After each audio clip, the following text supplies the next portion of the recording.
Hola, ¿qué tal muchachos? Vamos a continuar con el segundo video del tema 8 intersecciones semaforizadas. En la primera parte, en el primer video, vimos las generalidades acerca del semáforo y de las intersecciones semaforizadas.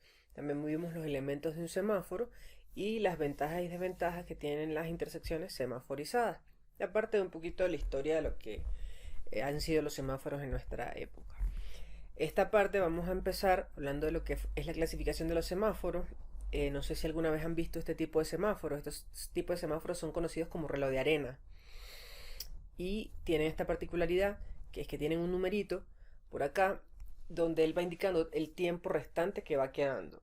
Este, eso, esa cualidad de números ha sido en los últimos años de bastante importancia, puesto que, bueno, siempre se ha sabido, ¿verdad? Tenemos un semáforo, por ejemplo, peatonal. El semáforo peatonal, el semáforo está en verde, pero no sabemos cuánto tiempo falta. Entonces, cuando nosotros generalmente diseñamos para una velocidad y considerando cierto tiempo y una velocidad de caminado y todo ese tipo de cosas. ¿Qué ocurre? Que no es igual o estamos limitando a que una persona joven que a lo mejor puede caminar un poquito más rápido, a lo mejor cuando ve que le queda menos tiempo y está más apurado, puede echar una carrerita, eh, se quede porque o se queda a mitad de camino o no cruce porque ya va a cambiar la luz y lo limitamos porque él no sabe cuánto tiempo le queda. De igual forma corre peligro una persona mayor que a lo mejor camina muy lento, ve un verde y dice todavía hay tiempo y a mitad de camino la cosa cambia y se queda atravesado. Entonces, estos semáforos de reloj de arena no son muy comunes verlos, sin embargo, los números que indican qué tiempo está quedando pendiente, pues sí lo son. Les puse dos fotos para que vean cuáles son las tres formas, pero es un solo semáforo y él va cambiando de color a medida de lo que esté, digamos, disponible. Es genial porque la persona sabe si le da chance o no de pasar en teoría y también en, en teoría para los peatones, pero cuando hablamos de los vehículos, a veces puede generar un riesgo porque la gente acelera un poco más tratando de poder llegar. Este tipo de semáforos no es tan común, que donde dicen alto, la luz amarilla y el siga. Sin embargo, no es tan común porque ya pasó un poquito, digamos, de moda, pero bueno, hay todavía quienes lo están aplicando, utilizando en algunos países, sobre todo Colombia. Esto que tenemos aquí es un semáforo de tranvía, y de igual forma solamente lleva tres luces, ¿no? Pero aquí es que les quería mostrar todas las posibles combinaciones. Cuando está una línea completamente horizontal, significa que debe estar detenido. Cuando está una línea completamente vertical, es que es el verde el que sigue adelante. Si la línea está hacia la derecha, inclinada, es giro a la derecha que está permitido. Si la línea está hacia la izquierda, inclinada, giro a la izquierda, está permitido. Y en cualquier caso, no solamente cuando está una de las inclinadas, sino también la vertical, que hay una intermitencia, esa intermitencia viene a decir que puedes pasar, pero no tienes la prioridad de paso. La prioridad de paso la tiene la otra persona. Entonces puedes pasar siempre y cuando esa persona o no venga nada en el otro sentido. Entonces, bueno, semáforos hay muchísimos. Los colores en general son universales, pero pues sí estamos viendo que hay una nueva ola de moda de querer cambiar un poco, dinamizar y tratar de concientizar a la comunidad acerca del uso correcto de los semáforos, ¿no? Los semáforos se pueden clasificar de acuerdo al modo de operación. Pueden ser de tiempo fijo o predeterminado, como ya lo habíamos mencionado anteriormente, era el más usado, y su funcionamiento depende de la programación inicial previamente introducida, sin posibilidad de variación a no ser que se les vuelva a programar. Lo que yo les comentaba de que no es que si tenemos cuatro semáforos que están en una misma intersección, ellos tienen que tener el mismo tiempo, no. Cada uno se le coloca una programación de un tiempo determinado y esa programación se va a mantener a menos que venga un operador a realizar el cambio de una nueva programación. Los semáforos accionados o totalmente accionados, su funcionamiento depende de la intensidad del tráfico que registre el dispositivo utilizado, que pueden ser detectores de presión, magnéticos, de lazo o de radar. Que hablamos como las espiguitas, ellos mandan una cierta señal y cuando la señal, por ejemplo, se repite varias veces, significa que, o sea, hay una persona o hay algo que necesita pasar, pues se activa. Yo no sé si se han dado cuenta, un cambio que hubo hace poco en la avenida Andrés Bello, el semáforo que está más arribita del provincial, del Andrés Bello, el provincial que está, bueno, en plena avenida, ¿no? Andrés Bello. Ahí hay un semáforo que sale de una plaza y hay una callecita ciega que se intersecta con la avenida Andrés Bello. Esos semáforos, generalmente, aparte de eso, los de los lados pasaban extremadamente rápido, porque obviamente la prioridad de paso más grande la tiene ahí la avenida Andrés Bello. Entonces ellos colocaban como 3 segundos, algo así, prácticamente pasaba un solo carro. Y que a veces funciona porque realmente ahí casi no se hacen acumulaciones, pero cuando había alguna situación diferente, especial o imprevista, como por ejemplo, cuando habían las colas de gasolina, si había una tranca o lo que fuera, pues mucha gente, o habría la tranca ahí más abajo en Mario Charal, la gente utilizaba esa callecita ciega para dar la vuelta en U, para poder meterse al viaducto abajo otra vez. Entonces, ellos lo que hicieron fue que habilitaron y los dos semáforos, tanto el de la que sale de la plaza como el que sale de la calle ciega, le ponen el verde al mismo tiempo, como un verde, una especie de verde intermitente, como para que ellos sepas que pueden pasar, pero que la prioridad, o sea, que tienen que tener cuidado en esos dos sentidos. Porque prácticamente ese nunca se habilita. Ahí sería ideal un semáforo realmente accionado, que fuera que cuando el vehículo se para, pues evidentemente ahí genera o envía, ya sea a través de un lazo o un radar o en la parte magnética o un detector magnético o de presión y active para que ese carro pase y listo, continúe el Andrés Bello libre. Pero bueno, ya hicieron algo por lo menos ahí.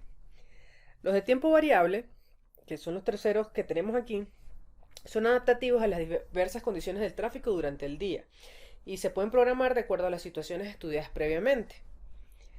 Los de control centralizado se conectan a una central encargada de detectar el tráfico existente en la intersección y van analizando los datos y regulando las fases de acuerdo a la demanda. Esto es básicamente lo que hablábamos del video que yo les coloqué del Centro de Control de Buenos Aires. Entonces, lo que va pasando, ellos lo van viendo en tiempo real y siempre hay un operador o un controlador que al darse cuenta de que está ocurriendo una cierta situación y que se está haciendo repetitiva y que necesita resolver, pues toma las acciones pertinentes. Y los peatonales también pueden ser parcial o totalmente accionados y pueden ser automáticos o manuales y están destinados a brindar la movilidad peatonal en una intersección. Los semáforos peatonales, sobre todo aquí en Venezuela, no se le da la importancia porque digamos que no se considera como que, bueno, si ya está el semáforo en rojo, pues la persona puede cruzar, porque no tenemos la cultura de respetar realmente lo que es los tiempos o las luces. Sin embargo, eh, bueno, más adelantico les voy a mostrar algo para que vean un poco de conciencia todo lo que se está trabajando en los semáforos peatonales, porque si bien en otros países es muy fácil controlar el tránsito o los vehículos debido a que hay cámaras que pueden multar automáticamente, les llega la foto de la multa a la persona en la casa, entonces, o las propias multas de la policía que lo sigue. En otros países, al ser las multas tan altas, pues están bastante pendientes. Pero eh, al ocurrir, digamos, ahora la conciencia va más destinada a lo que son los peatones. Otros semáforos especiales, que es otra forma de clasificarlos, también tenemos los de destellos o intermitentes. A veces pasan de una sola luz, están siendo intermitentes. Generalmente los usan a veces, por ejemplo, para avisar de trenes, para avisar de metros, para permitir un movimiento de cruce. eh, y eso, para regular el uso de canales, a veces vemos en una vía que tiene 4 canales, 4 semáforos sobre ellos. Yo lo he visto muchas veces, a veces tienden a confundir mucho y generalmente ese tipo de semáforos traen solamente dos luces, una X roja y una verde con una flechita como que indica el paso. Entonces esos para regular el uso de canales generalmente se usan cuando ustedes tienen vías de gran cantidad de canales que no están divididas por una divisoria física y por motivos de que necesitan habilitar o deshabilitar ciertos canales porque hay un mayor tráfico o flujo, por ejemplo, en la mañana que en la tarde, entonces ellos habilitan el uso del canal solamente colocando la flechita verde para que continúe y los canales donde los están cambiando el sentido les colocan una X para que sepan que no pueden pasar por ahí. También para maniobras de vehículos de emergencia, ellos están controlados directamente, obviamente por una central.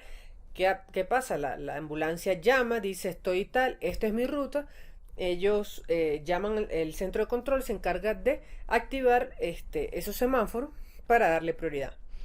Y los semáforos y barreras para indicar aproximaciones de trenes que son los que son de brazo pesado, ¿sí? Que no es solamente que está avisando que va a pasar o viene pasando un tren, sino que también va a indicar aproximaciones y va a poner una barrera para que los vehículos no puedan pasar. La ubicación de los semáforos. Entonces, la ubicación de los semáforos puede ser antes de la intersección o después de la intersección. Esta es una intersección donde los semáforos están antes, es decir, esta es la línea, ¿verdad? Y el semáforo que les indica está justamente aquí. Este es el sentido y el semáforo que les indica está justamente aquí. Este es el sentido y el semáforo que les indica está justamente aquí, o como lo ven en este caso, sobre la línea. Entonces, este tipo de semáforos antes de la intersección, la ubicación básicamente antes o después simplemente depende de la normativa del país. Para mí, las ventajas de tenerlas antes es que nadie puede ver la señal de otros, primeramente. Y segundo, si rebasas la línea de alto, no puedes ver tu misma señal. Eso fue algo que me llamó a mí de sobremanera la atención. Inclusive antes de ser ingeniero, ya apenas empezaba a estudiar ingeniería, cuando iba a Colombia, cuando ustedes van a Cúcuta, dense cuenta que los semáforos son chiquiticos, es decir, ellos están sobre la línea, prácticamente colgados arriba tipo pórtico, o tienen un postecito que está a un lado de la vía, pero está siempre en el mismo lado, el mismo canal prácticamente de la rama. Y eso hace en efecto que si tú te pasas un poquito más allá o te estacionas sobre el paso de cebra, pues automáticamente ya no vas a poder ver tu luz. Entonces una persona de atrás tiene que tocarte la corneta para tú poder pasar. Para tú saber que ya hubo el cambio de luz. Y después de la intersección, es algo que pasa muchísimo aquí en Venezuela, ¿verdad? Por lo menos tenemos esta vía y fíjense que el semáforo de estos vehículos que están en este sentido está en la otra esquina. Los de este vehículo están en esta otra esquina. Entonces, esta intersección es básicamente como la tenemos aquí en Venezuela. Imagínense la completico del Joan Lin, ¿sí? Aquí está el Joan Lin, aquí está el zaguán de las carnes, para acá está el viaducto. Entonces, eso hace que evidentemente una persona esté pendiente del otro. Entonces, eso genera esos problemas que hay muchas veces en la intersección de Joan Lin, que es que usted ve personas que están paradas aquí, motos, lo que sea, que están viendo este semáforo porque este es el que tiene el paso y están pendientes, saben que ya va a cambiar y arrancan antes de tiempo y bueno, todas esas cosas que ya sabemos suceden siempre en ese tipo de intersecciones. Entonces, personalmente a mí me parece que la ubicación ideal es antes de la intersección. Sin embargo, debido a, digamos, básicamente la normativa del país y los costos que involucre, pues pueden escoger una o la otra. En cuanto al tema de la justificación de un semáforo, se podría decir, muchísima gente diría que la base estaría en el dinero, ¿no? El gasto necesario o innecesario. Y aunque no lo crean, no es así. Realmente un semáforo se puede justificar con un volumen mínimo de vehículos. Ese volumen, digamos, es el principal criterio para semaforizar o no. Y esos criterios varían de país en país. En general, uno se guía es por el HCM de los Estados Unidos. Ellos tienen un gráfico y en ese gráfico digamos, se involucra o se muestra la relación entre el volumen de la vía mayor y la vía menor, y eso hace que nos diga si debemos o no colocar un semáforo. El tránsito continuo interrumpido, es decir, cuando tenemos dos vías que tienen un flujo, digamos, una que tiene mucho más flujo que la otra, por ende ese flujo grande, ¿qué inconveniente le produce al más pequeño en cuanto a seguridad y en cuanto a qué tanta posibilidad tiene la persona de poder hacer el movimiento sin necesidad de ponerse en riesgo con respecto a la corriente que viene, que tiene mucho más volumen? Y por último, pero no menos importante, quizás creo que sería una de las segundas, una de las más importantes justificaciones es los antecedentes de accidentes. Cuando tenemos zonas donde hay una gran siniestralidad de choques, pues eso genera que haya una necesidad también de eso, de controlar los semáforos. Como yo les decía, la historia de la ciudad de Weston en Florida. Bueno, continuando, ahora vamos a entrar en la parte, digamos, más importante, que es entender lo que es el diagrama de fases y tiempo. En general, los criterios que se tienen en cuenta a la hora de determinar las fases son, primero, que el número de fases sea la menor posible para reducir los tiempos perdidos en cada ciclo. Segundo, que el número de movimientos simultáneos sin conflictos comunes sea el máximo posible. Que el recorrido entre la intersección sea lo más corto posible para lograr unos tiempos de desalojo de la intersección los más rápidos y los menores posibles. Cuarto, respecto al volumen de peatones y vehículos que tratan de salir de una intersección, se trata de que ellos, en casos con un volumen bajo, puedan permitirse el paso simultáneo de ambos, asignando la preferencia de paso a los peatones, y si uno de los movimientos es relativamente importante, son necesarias fases que los separen totalmente. Finalmente, cuando un ciclo se divide en dos o más fases, hay que considerar el orden en que se suceden para garantizar la seguridad y rendimiento de la intersección. La distribución de los tiempos de cada fase debe estar en relación directa con los volúmenes de tránsito de los movimientos correspondientes, como aquí dice. Entonces, evidentemente le vamos a dar más tiempo de verde a aquella vía que tenga una mayor demanda. Por general, estos son los colores principales, verde, rojo, amarillo, y en los diagramas que yo les voy a demostrar o mostrar, van a ver esos colores nada más. Sin embargo, tiene toda esta leyenda por acá, donde cualquiera de ellos, junto con esas letras, pueden funcionar y el controlador va a saber lo que está pasando porque evidentemente tiene un mayor número de posibilidades. La distribución de los tiempos de cada fase debe estar en relación directa con los volúmenes de tránsito de los movimientos correspondientes, como dije ahorita. En otras palabras, la duración de cada fase y del ciclo depende de la demanda.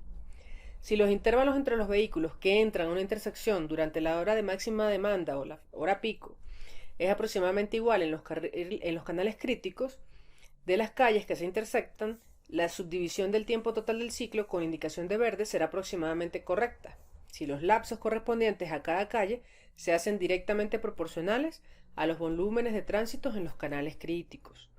Entonces esto es un ejemplo, ¿verdad? Muy sencillo. Voy a hacer dos ejemplos.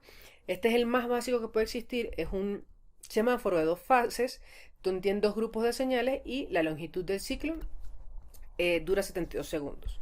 Entonces fíjense que van a tener dos tipos de movimientos. Aquí tienen el B1 que va en este sentido y en este sentido, y un movimiento 2 que va de manera perpendicular al movimiento 1. El movimiento 1 es simultáneo, ¿verdad? Donde él tiene un leve cruce a la izquierda que se habilita, pero no se habilita por semáforo. ¿Por qué no se habilita por semáforo? Porque está de manera punteada. Entonces, eso indica que él, cuando está en verde, el movimiento 1, él puede realizar la maniobra siempre y cuando otra persona del movimiento 1, pero que venga en sentido contrario, no venga. Entonces, él puede realizar la maniobra. Así de simple. Entonces, líneas rectas o líneas continuas, mejor dicho, implican que el movimiento es semaforizado. Líneas de esta manera interrumpidas significan que él está habilitado siempre que el verde de la línea principal esté habilitado, pero no tiene prioridad de paso y debe realizarlo solo cuando sea posible. Para que entiendan un poquito esto, por lo menos el movimiento 1 se va a activar en verde a los 0 segundos, va a iniciar y va a terminar en esta escala a los 41 segundos. Como ustedes pueden observar aquí, inicia en 0, termina en 41. El tiempo de verde es 41 segundos.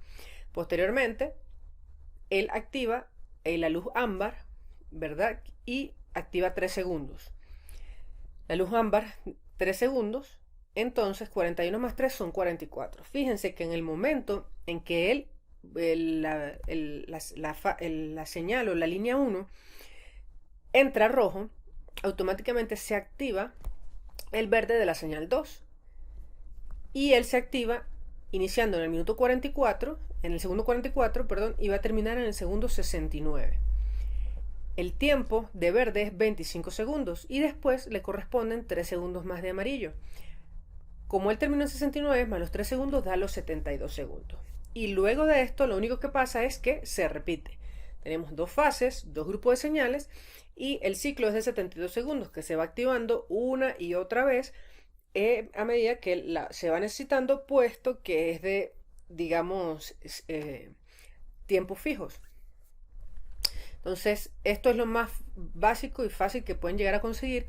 Esta tablita tan explicada no la tiene generalmente. El diagrama es solamente esto, como lo van a ver en este que está aquí. Calle B, calle A y calle B y A con peatones. Y los semáforos se van activando con los tiempos que van manejando aquí arriba. Esto es lo que ve un controlador de semáforos, básicamente. Aquí vamos a tener esta otra explicación. Es de tres frases. 3 fases, 4 grupos de señales y la longitud del ciclo es de 105 segundos. Fíjense que esta vez este movimiento 1, ¿verdad? A su vez tiene un movimiento 3, un cruce, muy parecido al anterior, pero fíjense que ahora la línea no es intermitente. Eso implica que ese movimiento viene accionado también por semáforo. Y al tener un número independiente significa que él tiene su propia luz para poder activarse. Entonces, tenemos el movimiento 1, que sigue siendo este recto. El movimiento 2 es el contrario. Fíjense que es diferente al anterior, que a pesar de que eran movimientos en sentidos contrarios, pero paralelos, ambos tenían la misma luz. Ahora no es así. El movimiento 1 va en un sentido, el movimiento 2 es paralelo, pero en sentido contrario. El movimiento 3 es el cruce del 1 a la izquierda. Y hay un movimiento 4 que viene en el sentido perpendicular a 1 y 2, por eso se le llama 3 fases, pero cuando ella se activa tanto el movimiento recto como el cruce a la izquierda. Por eso tampoco es intermitente o no es una línea punteada, porque cuando él está activo y este cruce tiene prioridad, ya que en el sentido contrario no viene ningún vehículo, ¿okay? No hay ningún movimiento simultáneo a ellos. Entonces vamos con lo mismo. El B1 se activa en 0 y termina en 67 segundos. Se activa en 0, termina en 67 segundos y tiene 67 segundos de verde. Y luego se activa 3 segundos más el ámbar para llegar a un total de 70 segundos y es cuando inicia su rojo. En 0 también inicia el cruce 3, es decir, el giro a la izquierda que parte desde 1. Ese giro a la izquierda empieza en 0 y termina en 14 segundos. Y ahí se habilita el rojo para ellos. Entonces tiene un tiempo de verde de 14 segundos. Y después, fíjense que ellos tienen 3 segundos de destello y de resto todo rojo. Él no pasa a ámbar porque cuando ustedes tienen una luz de cruce, ¿verdad? Él simplemente se retira, es decir, hace un destello y dice voy a desaparecer y ya, esa es la forma en que desaparece el cruce. Es por esa razón que este verde está mucho más clarito. Cuando él termina su tiempo, que da el destello de los 3 segundos, da también un tiempo que dice 3 segundos más en todo rojo. Si ustedes se dan cuenta, es porque va a activar otro verde, pero ese verde se va a activar en el sentido 2. Entonces el sentido 2 va a iniciar cuando el giro 3 tiene 14 segundos en verde, 3 segundos de destello dan 17 y 3 segundos de rojo da 20. Ya ahí tienes suficiente tiempo para que arranque otro semáforo. Ese semáforo es el sentido 2, ¿verdad? Que va a iniciar en 20 segundos y va a terminar en 67 segundos. Es decir, que él termina al mismo tiempo que el movimiento 1. La única diferencia es que no inician al mismo tiempo. Él va a tener un tiempo efectivo, un tiempo verde, mejor dicho, de 47 segundos y de igual forma va a tener 3 segundos de ámbar. Es decir, que ambos movimientos, tanto uno como dos, se van a cerrar en los 70 segundos. Y en el momento en que están todos ellos cerrados, se activa el movimiento 4. Y ese movimiento 4 inicia en 70 segundos, termina en 102 segundos, teniendo 32 segundos de verde, y nuevamente llegan 3 segundos de ámbar para finalizar en 105 segundos todo el ciclo. Y posteriormente se vuelve a repetir. La mejor forma en verdad que entiendan esto no es solamente escuchándome hablar y todo eso, sino que ustedes a ciencia cierta se sienten con la imagen y traten de dibujar los sentidos y ustedes mismos entenderlo. Porque se darán cuenta que no es algo muy complicado. La coordinación de semáforos consiste en la sincronización de los programas de tiempo de los semáforos, y eso es con el propósito de favorecer la progresión del tránsito. Es decir, que los grupos de vehículos, los pelotones que le llaman, avancen a lo largo de la vía o rutas como una sucesión de vías, manteniendo una velocidad compatible con las características biométricas de la vía que recorre. Y pues obviamente también con el nivel de servicio de tránsito, que es lo que siempre queremos mantener, experimentando el mínimo de las demoras y detenciones posibles, porque eso obviamente genera una molestia.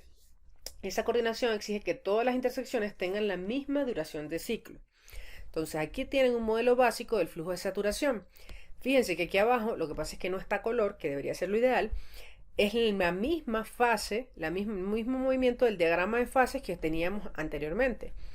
Donde aquí el rojo, bueno, ellos lo explican en un color más oscuro, un negro, el verde es completamente blanco y el amarillo es algo que tiene unos punticos. Entonces, ellos lo que explican es que ustedes teniendo este diagrama es posible hacer este tipo de gráfico como este de la saturación, donde ellos les están mostrando que a pesar de que aquí empieza el tiempo en verde, hay un tiempo verde que realmente es efectivo, que es ese tiempo empieza a partir de E', no a partir del momento en que cambia a verde.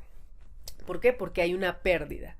Una pérdida inicial que es el tiempo en que tarda el primer vehículo en reaccionar y todos los sucesivos en llegar al siguiente punto que les corresponde. Esa pérdida inicial a este espacio, ¿verdad?, se le llama tiempo de verde efectivo a partir del momento en que él arranca y que se considera que se elimina la pérdida, y hay una demora también al final, ¿verdad? Porque no todos los vehículos, a veces cuando ven que están cambiando, por ejemplo el amarillo, pues ellos aceleran y hay otros vehículos que realmente no lo hacen. Entonces al final ese tiempo siempre se conoce como una demora final y ganancia, porque a veces en el amarillo hay personas que aceleran y pasan aun cuando no tenían el chance, y como hay otras personas que se frenan a pesar de tener el chance. Entonces ese tiempo final puede ser pérdida o puede ser ganancia al final para la saturación, no lo sabemos. Entonces él lo considera por medio de este tipo de letras. Entonces el tiempo de verde es el tiempo que dura realmente la luz verde. Sin embargo, el tiempo verde efectivo es el tiempo que existe entre el tiempo de verde eliminando la pérdida inicial y llevándolo hasta el tiempo de probablemente una parte del amarillo, que es la ganancia que puedan tener de los vehículos que llegan a pasar un poquito más. Y se llama demora inicial a todo el tiempo que ocurre, que le llaman el entreverde, que es el amarillo y el rojo. ¿Ok?